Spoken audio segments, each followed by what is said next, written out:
Well, hi everybody, and welcome back to the bench. Time for another upgrade, I guess. And what I want to do here is, what you see is the original resistor dummy load that I've been using for quite some time. And it consists of a couple of 8 ohm, 300 watt non-inductive resistors that I attached to this big aluminum channel to carry away the heat. And then from that, I just took these two wires, went into this very quickly fabricated plexiglass that I made that has a little divider network in it and has the outputs for the scope, and then there's a little ×1 ×10 switch. And then I added these little modules.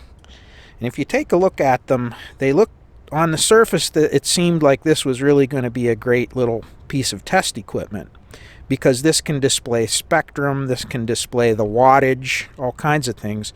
But what I found out is it's not very accurate, and it's more of a display than it is a piece of measuring equipment.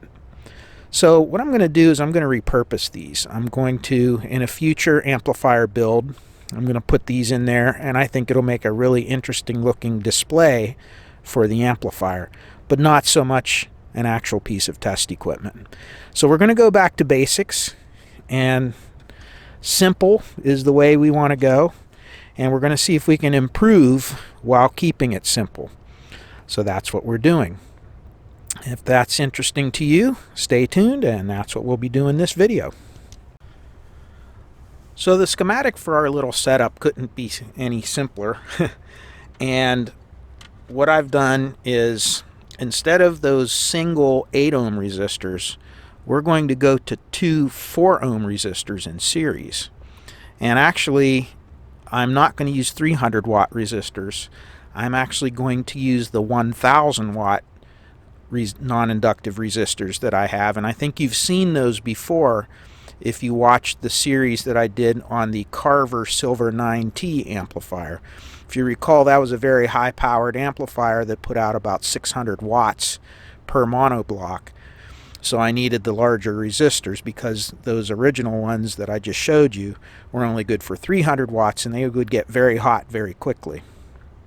So these will never, these ones that I'm going to use will probably never overheat or have any problems, because I really don't work on amplifiers much bigger than the 200 to 300 watt per channel range. So that's way overrated, which is nice. That means those resistors will run cool. We're also going to implement a switch to short out the 1 4 ohm resistor. So when this switch is open, we will have an 8 ohm dummy load across our speakers, and our amplifier is actually going to attach right here.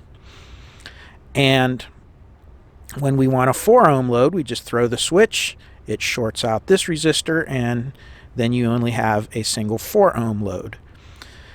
In addition to that, I'm going to put a little fuse in here before it goes out to the test equipment. And that fuse is just in case the test equipment, for instance, if we short the probe, to the scope or something like that, we don't want to short out the amplifier. So what this will do, it'll just pop the fuse before it would damage anything. Kind of a last defense there. Doubt that it'll ever blow the fuse or we'll ever have a problem, but just in case, it'll be there. Then we're going to put in parallel with our circuit a very high resistance voltage divider. And if you can see, I put a 100K potentiometer in series with an 8.2K resistor. So when you add these together, you have a maximum of 108.2 thousand ohms. So it's very high in regards to just this 8 ohm load. So it's going to basically put no burden across this load here. It's going to almost look invisible to your test equipment and to your amplifier. Then we're going to use this pot to adjust for a perfect 10:1 ratio. And if you do a voltage divider calculator, that's going to be somewhere around 73.8K is what this resistor will be set to if we want to have our 10:1 resistance. And that's going to give us a total resistance from here to here of 82K versus 8 ohms. So you can do the math of the ratio, with a current divider. This is going to be virtually invisible. Then we're going to put a double pole or a single pole double throw switch so that we can switch this output, the BNC connector, between the direct out or our 10-to-1 ratio out.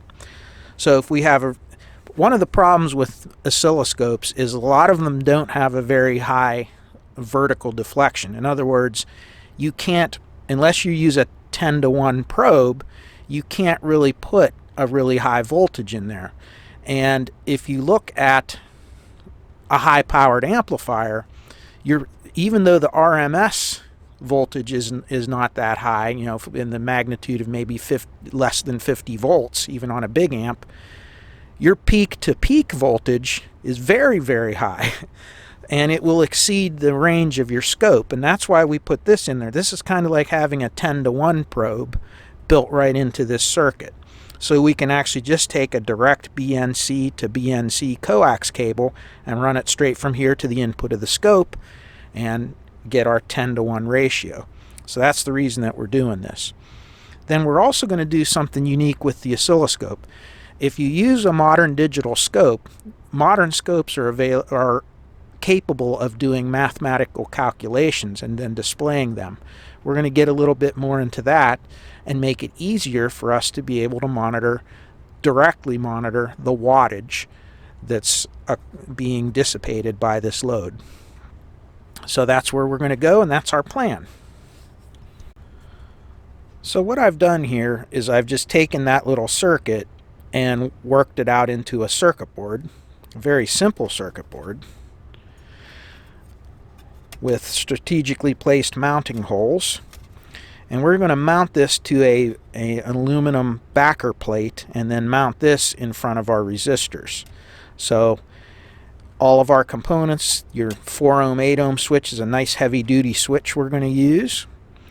And our terminals, our banana plug binding posts, are going to go here and here. And these will go to the amplifier, to the speaker outs of your amplifier. We're going to put our little clip for our fuse, protector fuse here. This is going to be the BNC output, and here's going to be the ×1 ×10 switch. And then in here we're going to have our potentiometer, our 100K potentiometer, and our resistor is going to go in here. And that's all we're going to do. The big power resistors go here, here and here, the 4 ohm 1000 watt resistors. And that's really all it's going to be.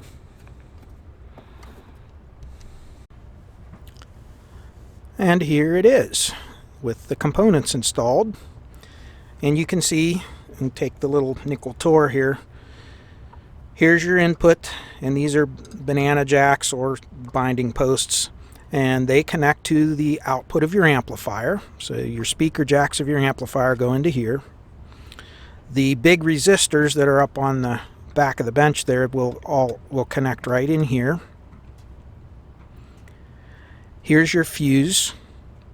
Here's your pot for adjusting your scale. And then there's your other resistor, your reference resistor. BNC jack, the switch, ×1, and then we have the identical circuit on this side. And then here's your big 4 ohm and 8 ohm switch, nice heavy duty switch. And if we flip it around, that's what it looks like. So, pretty simple. That's all we have to do. So, what we're going to do now is we're going to get everything wired up here and attached up on there. And we also have to make up a little backer plate, like that mounting plate we were talking about. So let me do that, and then we'll see how that looks. So as it turns out, I rummaged around the shop and I found a nice thick piece of aluminum plate. There's a place not too far from where I live called Star Supply, and they are an awesome place for anybody that's a maker that likes to build things. They have all kinds of different aluminum stock, steel stock, glass, plastic, you name it. Anyway, I had this left over, and it was down in the shops, and it was the correct size, so I used it. So all I did was I made a couple of standoffs to kind of hold this off the back with some long 2.5-inch screws, and they line up like this. So we can just kind of mount this thing down in there like that. And then this whole plate will mount up in front of the big resistors. So let me get the plate mounted up, and then we'll attach this, and we'll attach our resistors, and then we'll test and calibrate our little circuit here with the resistor.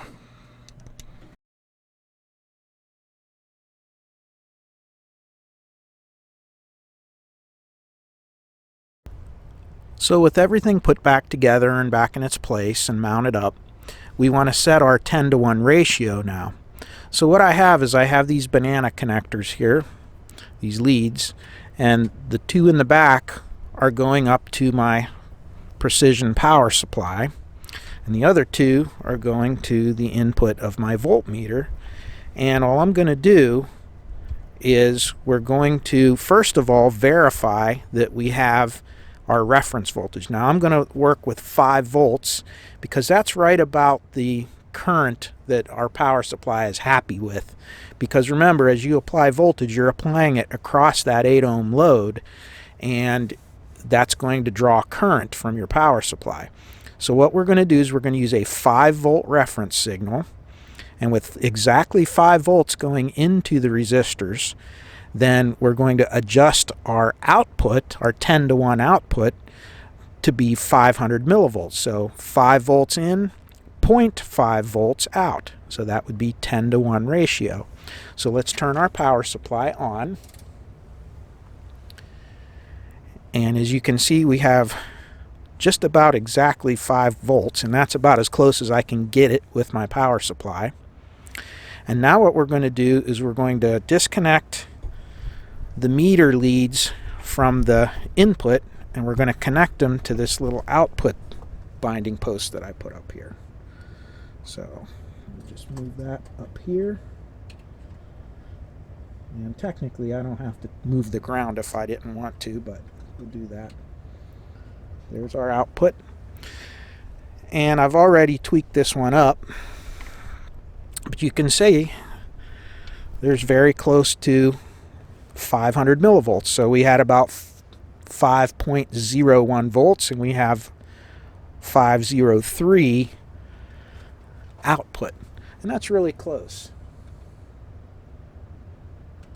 And we can fine tune that a little bit if we want. There we go. Perfect. So that gives us exactly 10-to-1 ratio. So now that this is calibrated, I'll do the other channel the same way, and we're ready to go. So we brought a friend back from our last video. We have our Macintosh 2100 because it was handy, and we connected a signal generator with equal input levels, and we have our speaker leads connected over to our dummy load, and you can see the 2 BNCs going off, and they're connecting right over here, if I don't drop the camera, to the dummy load, or I mean to the oscilloscope. And we're set to our 10-to-1 ratio. And let's see if I can get this a little bit focused a little better for you.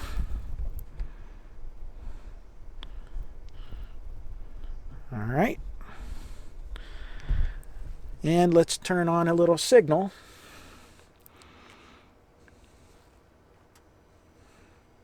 And you can see the 2 signals, the blue and the yellow, as your right and left channels, and you can see how perfectly they are tracking with one another.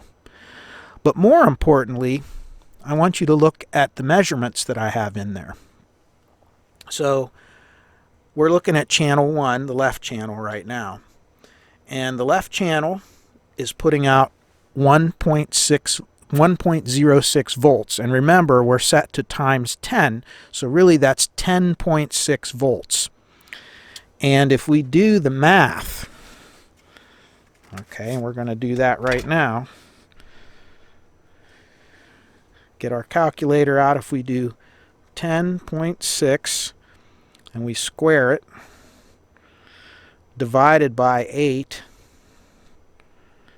that's somewhere around 14 watts, roughly. And if you look at what my display says here in the red, saying about 13.86 watts, right around 13.9 watts. So what I've done is I've written a little math program to make the scope use the RMS value of that sine wave that's coming out of the amplifier and calculate the actual watts, the actual wattage that's being dissipated by that. So now I don't have to do the math on the calculator anymore by squaring the RMS value and then dividing it by the resistance. And what I've done is I've written two programs. There's one for an 8 ohm load, and then there's another one for when we switch into the 4 ohm load. So if I go to math, I'm sorry, not math, if I go to save recall and I go to my 4 ohm, oh, I don't do that, sorry. I go save recall, there we go. That's easy enough to do.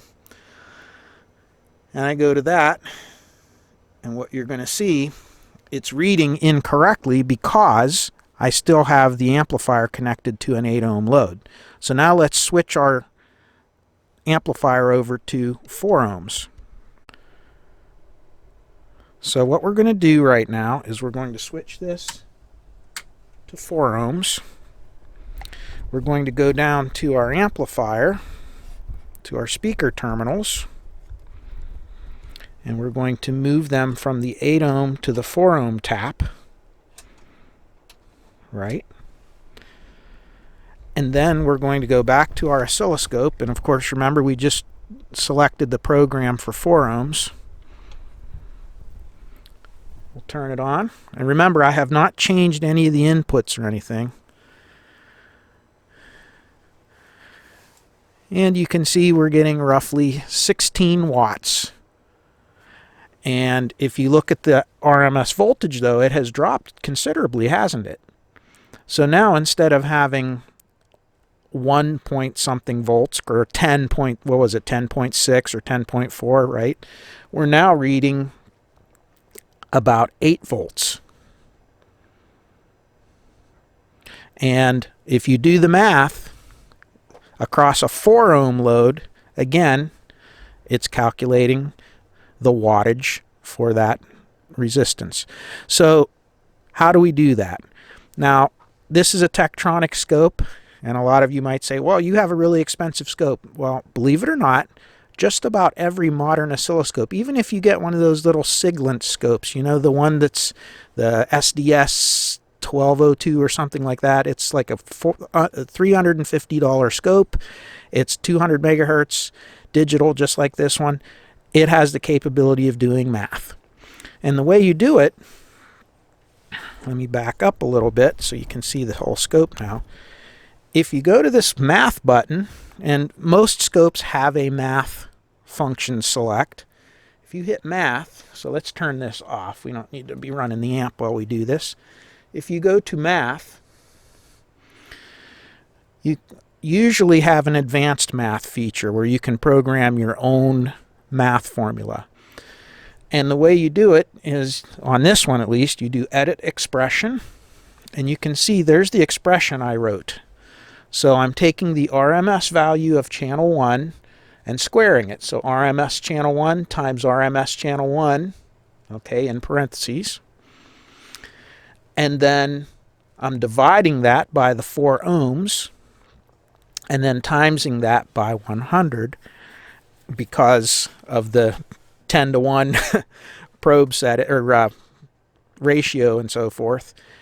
And the output will be the actual wattage. And the math expression for the 8 ohm load is exactly the same as this one. So if I do edit expression, exactly the same, except we're going to use 8 for 8 ohms instead of the 4 for the 4 ohms. So then you can save this setup. So you notice I went into that save setting. I can do save current setup, and again, saved setups is another thing that you can do on almost all of the modern digital scopes out there. And you just save that setting, and a lot of them even have a USB port like this one where you can even save it not only to the internal memory but also to a USB drive, so that if the scope ever gets wiped out or anything, you can restore it. So the next time that we want to actually do this setup, we just hook our dummy load up, switch it to 10:1, select the program for either 8 ohm or 4 ohm load. And in this case, we're going to do the 8 ohm, and we're going to switch back over to an 8 ohm load. Let me do that real quick. And that's just as simple as flipping a switch and moving our terminals. Turn on your signal generator, and there you go. And it reads. And you say, what happened to my channel 2? Well, this amplifier is so accurate that, believe it or not, those waveforms are completely overlapping one another. And that's how good this amplifier is. So anyway, there you have it. So that's just one little demonstration of how you can use mathematics, the little math functions on these scopes, to kind of make things a lot easier for you when you're making measurements. The wattage thing is not the only thing that this scope can do, that the math can do. There's a lot of different, you can make up your own, math expressions. Some of the built-in ones in a lot of the scopes is FFT. I think some of them will do transfer function. There's a few different things that are built right into this, but if you don't have one, you can actually write your own, just the way I did there. So I hope this was a little bit interesting to all of you, and this is what we're going to use moving forward on the bench. So it should make measuring amplifier outputs a lot more simplified and take a lot less steps, and I don't have to stand there with a calculator anymore. And one last thing, can any of you explain why we have a sine wave for a signal, but our math output is a flat line? Why do you think that is? All right, let's explain it. So, whenever we talk about RMS, an RMS value of a sine wave is the value of an equivalent DC level. So for instance, if you measure 1 volt RMS on that sine wave, that would dissipate the same amount of wattage or energy in a resistor as 1 volt DC.